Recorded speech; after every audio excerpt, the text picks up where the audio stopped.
साहेब तुम्ही माझ्या पतीचा आत्मा घेऊन कुठे चालले? कुठं चालली यमाला विचारणारी तू सावित्री? अगं तुझा काय अधिकार आहे? अगं त्या सत्यवाना जातवा घेऊन मी स्वर्ग लोकांमध्ये जात आहे. माझ्या पतीचा आत्मा मला परत देणारच नाही. यमराजे, माझ्या पतीचा आत्मा दिल्याशिवाय मी तुम्हाला जाऊन देणार नाही. अगं तू वेडी का खुळी?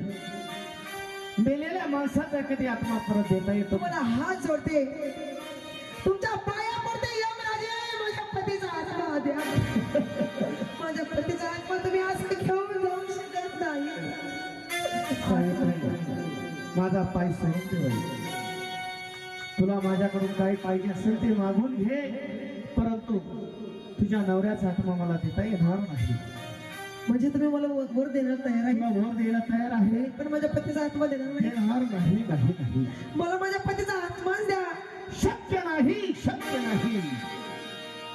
तुम्ही म्हणतात काय लागत असेल ते मागून तुला द्यायला तयार आहे. यमराजे, हा अहो माझे सासऱ्याचे डोळे गेले, बर त्यांचे डोळे परत आले पाहिजे. काय हरकत नाही. तुझी सावली पडताच त्यांचे डोळे परत त्यांना वापस येतील. जात आहे.